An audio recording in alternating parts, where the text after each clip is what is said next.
Hello दोस्तों, मैं शारदा थानवी आज आप लोगों को सुना रही हूँ कहानी काला बाप गोरा बाप। महीप सिंह द्वारा लिखी कहानी है। ये कहानी आधारित है एक ऐसी बच्ची के ऊपर जिसको उसके पिता ने बचपन में ही उसकी माँ को छोड़ा और उसके साथ में ही उन बच्चों को भी छोड़ दिया। उसकी कहानी है, उसकी व्यथा की कहानी है। सुनिएगा, अच्छी लगे तो प्लीज़ लाइक कमेंट और शेयर भी कीजिएगा, चैनल को भी सब्सक्राइब कीजिएगा। चलिए सुनना प्रारंभ करते हैं। काला बाप गोरा बाप। जमीला ने खत की 4 पंक्तियां पढ़ी और उसके मुंह से अनायास निकल पड़ा, ताज्जुब है। फिर एक उपेक्षा और बेपरवाही भरी मुस्कुराहट उसके चेहरे पर बिखर गई। वह पत्र पढ़ती गई। पढ़ चुकने के बाद कुछ देर बैठी वह कुछ सोचती रही। फिर कलम दवात उठाकर उसका उत्तर लिखने बैठ गई। उसने लिखा, समझ में नहीं आता तुम्हें क्या कहकर पत्र लिखूं। तुमने मेरी जमीला लिखा है। एक जमाना था जब तुम मेरी जमीला लिखते थे और मैं जवाब में मेरे सिरताज लिखा करती थी, पर आज मेरी जमीला लिखने का हक ना तुम्हारे पास है, ना मेरे सिरताज लिखने का हक मेरे पास। खैर, बिना किसी संबोधन के यह खत तुम्हें लिख रही हूँ। सचमुच तुम्हारा खत पाकर मैं हैरान रह गई। 10 साल के बाद तुम्हें मेरी और अपने बच्चों की याद कैसे आ गई। लगता है सकीना बीबी से भी तुम्हारा दिल भर गया है। पर तुम्हें काहे की फिक्र है, अब तीसरी बीबी ले आओ। आखिर मर्द होना, बिना 3-4 बीवियां रखे तुम्हारी मर्दानगी का सबूत कैसे मिलेगा। तुमने लिखा है तुम एक बार मुझसे मिलना चाहते हो, अपनी लड़कियों को देखना चाहते हो। वैसे मुझे इसमें कोई ऐतराज नहीं है, पर मैं समझती हूँ हमसे मिलकर तुम्हें कोई खुशी नहीं होगी। जिस हालत में तुम 10 साल पहले हमें दिल्ली में बेसहारा छोड़कर सकीना के साथ ऐश की जिंदगी गुजारने ग्वालियर चले गए थे, हमारी हालत आज उससे बहुत अच्छी है। तुम्हारी सीरी अब 16 साल की एक खूबसूरत लड़की है। वह फिल्मों में काम करती है, नाचती है, गाती है और पर्दा नाम को भी नहीं करती। मुझे यकीन है तुम उसका यह रूप देखकर घबरा जाओगे। उससे मिलने के लिए घर पर न जाने कितने मर्द रोज आते हैं। अपनी फिल्म में उसे लेने के पहले तरह तरह के प्रोड्यूसर तरह तरह से उसके शरीर की गोलाइयां नापते हैं। अखबार नवीस हर ढंग की उसकी फोटोएं उतारते हैं, क्योंकि एक फिल्म स्टार की पब्लिसिटी के लिए यह सब बहुत जरूरी है। क्या तुम यह सब बर्दाश्त कर पाओगे। और हाँ, सीरी का फिल्मी नाम है कामिनी बोस। यह तो तुम जानते ही हो कि यहाँ फिल्मों में हिंदू नाम रखने का रिवाज है, और अब तो नाम के साथ हिंदू जाति भी लगाई जाती है। और शहनाज, जिसे तुम दूध मुंह छोड़कर गए थे, अब 11 साल की हो गई है, स्कूल में पढ़ती है और सरी उम्र आज से डांस भी सीखती है। बात करने में बड़ों बड़ों के कान काटती है। 2-4 पिक्चरों में छोटे मोटे रोल भी कर चुकी है। लोग कहते हैं वह बहुत चमकता हुआ सितारा बनेगी। और रही मेरी बात, मुझे देखकर तो तुम पहचान भी नहीं पाओगे। तुम्हारी वह जमीला जो पराये मर्द की छाया भी नहीं देखती थी, बुर्के के बगैर घर से बाहर पाँव भी नहीं रखती थी, और उसके मुंह में जबान है, यह तो तुम जानते भी नहीं थे। आज ऐसा बनाव श्रृंगार करती है कि उसकी ढलती हुई उम्र भी धोखा खा जाती है। वह सीरी के साथ स्टूडियो जाती है। पर्दा उसके लिए गुजरे जमाने की बात बन चुकी है। तुम शायद जानते नहीं, फिल्म लाइन में बड़े बड़े घाघ हैं, पर तुम्हारी बेजुबान जमीला अब बड़े बड़े घाघ प्रोड्यूसरों के भी कान कान लेती है।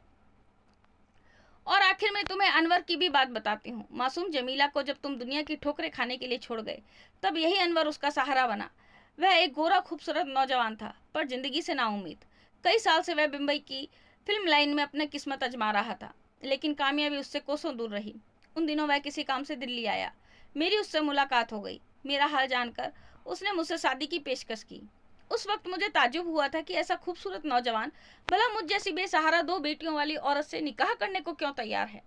मगर आहिस्ता आहिस्ता मैं सब समझ गई। हिंदुस्तान में लोग लड़कियों को मुसीबत समझते हैं, खास तौर से बेबाप की लड़कियां तो फूटी आंखों नहीं सुहाती। लेकिन अनवर की तजुर्बेकार निगाहें जानती थी कि फिल्म लाइन में यही बदनसीब लड़कियां सोने के अंडे देने वाली मुर्गियों में बदल जाती हैं। मुझसे शादी करने के शायद उसकी यही वजह हो, और वह अपने मकसद में कामयाब भी हुआ। आज वह उन सीरी और शहनाज जैसी लड़कियों का बाप है जो सैकड़ों कमाती हैं, कल हजारों हजार कमाएंगी, और खुदा ने चाहा तो उनका पाँव लाखों में भी पड़ेगा।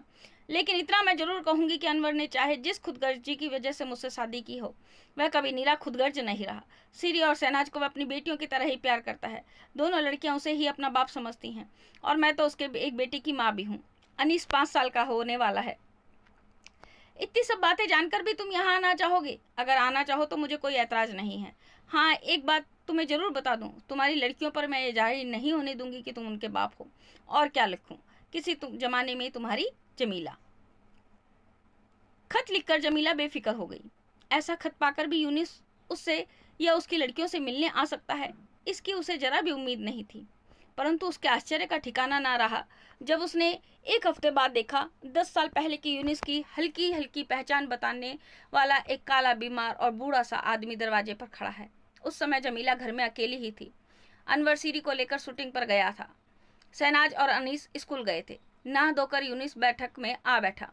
उसकी निगाह ने एक एक करके कमरे की हर चीज को नापा। सोफा सेट, रेशमी पर्दे, रेडियो, फूलदान और तरह तरह की चीजें जिन्हें उसने बड़े लोगों की दुनिया का अंग मानकर कभी अपनी कल्पना में भी प्रविष्ट नहीं होने दिया था। फिर उठकर वह दीवारों पर लगे चित्रों को देखने लगा। एक बड़ी खूबसूरत सी लगने वाली लड़की की कई तस्वीरें वहां लगी हुई थी। एक तस्वीर में उसके बाल काली घटा के रूप में बिखरे थे। उस लड़की का चेहरा सचमुच चांद सा दिखाई दे रहा था। दूसरी तस्वीर में वह एक कसी हुई पैंट और आधी आस्तीन की कमीज पहने हंसती हुई कोई अंग्रेजी डांस कर रही थी। तस्वीर में उसका अंग अंग उभरा हुआ नजर आ रहा था। तीसरी तस्वीर में वह जमीला पर कोहनियां टिकाकर बैठी थी। बाल छितरे हुए थे और भीगी हुई आंखों से आंसू ढुलक कर गाल पर आ टिके थे। पहचानते हो ये किसकी तस्वीरें हैं? जमीला ने पीछे से मेज पर चाय रखते हुए पूछा। यूनिस ने उसकी ओर देखा और चुप रहा। शायद उसने अपनी चुप्पी से यह जताया कि ये तस्वीरें किसकी हैं, यह जानकर उसे अधिक आश्चर्य नहीं होगा। पहचान सकते हो अपनी सीरी को? जमीला ने फिर पूछा और यूनिस फिर चुप रहा। जैसे उसने कहा, यह उसकी कल्पना के परे की चीज नहीं है। उसने एक निगाह से सभी तस्वीरों को फिर देखा और बैठकर चाय पीने लगा।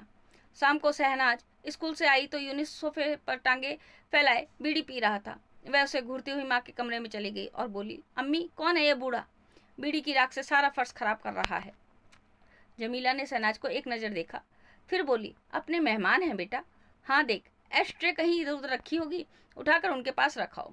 शहनाज ने ट्रे यूनुस के सामने रख दी और बिना कुछ बोले घूरती हुई वापस चली आई। यूनुस ललचाई आंखों से उसे देखता रहा। फिर सीरी आई और अनवर भी। यूनुस ने देखा वह बड़ी लड़की है जिसकी इतनी सारी तस्वीरें कमरे में लगी हुई हैं।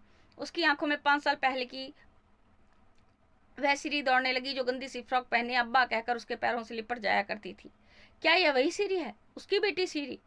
वह उससे कुछ गज के फासले पर थी, परंतु यूनुस को लग रहा था जैसे यह फासला कुछ गजों का नहीं है। यह तो केवल फासला है, ऐसा फासला जिसे नापने के लिए गज मील कुछ बने ही नहीं है। जमीला ने सबसे कह दिया था, उसके दूर का रिश्तेदार है और ग्वालियर से मिलने आया है। रात को खाना बनाते समय खूब हंसी ठट्टा हुआ। स्टूडियो की बातें, शूटिंग की बातें, प्रोड्यूसर की बातें, इतनी बातें कि सारा वातावरण बातों के जल से भर गया। उसमें जैसे अनवर और जमीला, सीरी और शहनाज छोटी छोटी डोंगियों की तरह उतराने लगे, हिलोरे लेने लगे। यूनुस जल में एक भारी पत्थर की तरह डूब गया। किसी को पता भी नहीं लगा कि इन थिरकती हुई किश्तियों के नीचे कोई पत्थर भी है। रात को जमीला ने उसके सोने का प्रबंध बैठक में कर दिया। सीरी और शहनाज अपने कमरे में चली गईं। अनवर, जमीला और अनीस अपने कमरे में सो गए। यूनिस बैठक में पड़ी चारपाई पर लेटा सीरी की तस्वीरें देखता रहा। वह सोचता रहा, कितनी खूबसूरत है सीरी, कितनी प्यारी लगती है शहनाज, लेकिन ये तो उसकी बेटियां नहीं हैं। उसकी एक बेटी थी, गंदे फ्रॉक वाली सांवली सी, जिसके बाल हमेशा मिट्टी से भरे रहते थे और जो उसे देखते ही अब्बा कहकर लिपट जाती थी। उसकी शहनाज एक टूटे से पालने में पड़ी रहती थी। फूलों की तरह खिली हुई इन लड़कियों का बाप वह नहीं हो सकता। इनका बाप तो अनवर ही है, गोरा, तंदुरुस्त और रईस मालूम सा होने वाला अनवर। सीरी और शहनाज ने उससे एक भी बात नहीं की थी। यूनुस ने कई बार उनसे बोलना चाहा, कुछ बात करनी चाहिए, पर वे चिकनी मछलियों की तरह हाथ से फिसलती रहीं और यूनुस उन्हें हाथ से छूटे हुए गैस के गुब्बारे की तरह देखता रहा। 10 साल पहले उसके छोटे से घर में भी यही जमीला, यही सीरी और यही शहनाज थी। तब घर की एक एक चीज, एक एक बात, एक एक सांस उसके हाथ बंधी हुई थी। पर आज इस घर में वह जमीला, सीरी और शहनाज तो हैं, किंतु बंधनों का एक धागा भी उसके चारों ओर नहीं है। अम्मी, वह बूढ़ा फिर फर्श खराब कर रहा है। शहनाज जमीला से बोली। एस्ट्रे पास रखी है, फिर भी उसकी बीड़ी की राख फर्श पर गिर रही है। जमीला को शहनाज की बात चुभी। बोली, बेटी किसी मेहमान के लिए ऐसा नहीं कहते। कोई बात नहीं, फर्श साफ हो जाएगा। सीरी स्टूडियो जाने के लिए तैयार हो चुकी थी। बैठक में अपनी अलमारी से उसने चूड़ियों का एक डिब्बा निकाला और अपनी साड़ी को मेल करने वाली चूड़ियां छांटने लगी। यूनुस बैठा उसे एकटक देखता रहा। उसकी इच्छा हुई वह सीरी को बेटी कहकर बुलाए, उसको अपने पास बैठा ले, उससे कुछ बातचीत करे, लेकिन उसे लगा यह काम बहुत मुश्किल है, उतना ही मुश्किल जितना किसी अदना सिपाही का किसी शहजादी को बुलाना। वह बैठा साहस बटोरता रहा। इतने में सीरी चूड़ियां पहनकर मुड़ी। यूनुस इसे एक टक देख रहा था। सीरी की नजर उसकी नजर से मिली। यूनुस की आंखों में वात्सल्य की तरलता उमड़ आई। तरलता का कुछ आभास सीरी को भी हुआ। वह मुस्कुरा दी। सीरी की मुस्कुराहट यूनुस की नस नस में बिजली बनकर दौड़ गई। यह अप्रत्याशित सौगात पाकर उसका हृदय तेजी से धड़कने लगा। उसके झुर्रियों भरे चेहरे पर आनंद की रेखा बिखर गई। उसके मुंह से निकल पड़ा, सुबह सुबह कहाँ जाने को तैयार हो गई बेटी?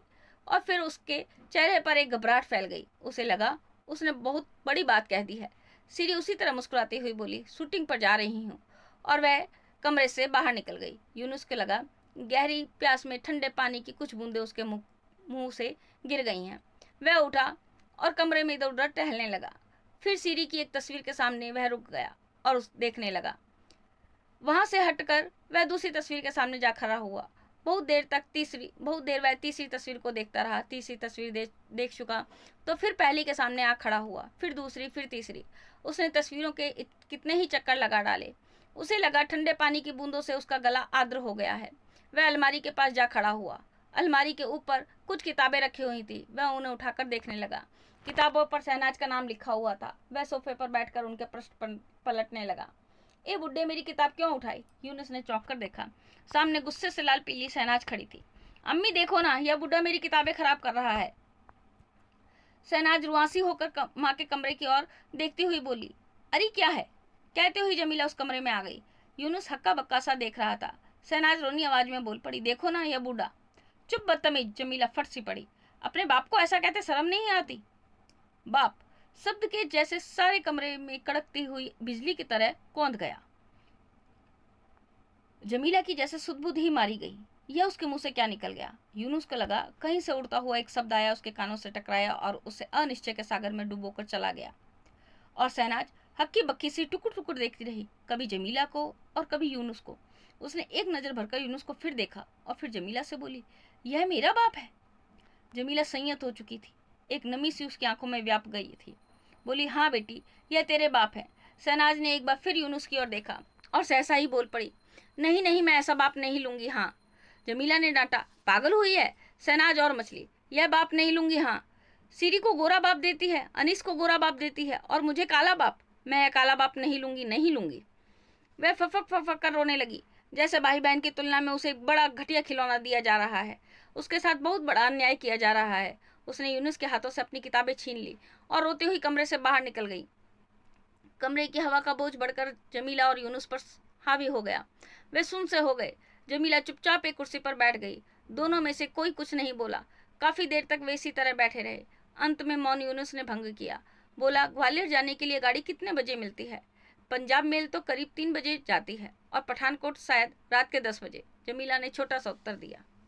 इसके साथ ही दोनों की नजरें एक साथ कमरे में लगी घड़ी की ओर उठ गईं। 10:15 बजे थे। फिर दोनों ने एक दूसरे को देखा। यूनुस की नजर ने पूछा, मुझे पंजाब मेल मिल सकती है? जमीला की नजर ने कहा, हाँ, तुम्हें पंजाब मेल मिल सकती है। तो ये थी हमारी कहानी काला बाप गोरा बाप। कैसी लगी? अगर अच्छी लगी तो प्लीज लाइक, कमेंट और शेयर करना ना भूलें। चैनल को भी सब्सक्राइब करना ना भूलें। आज के लिए धन्यवाद। नमस्कार।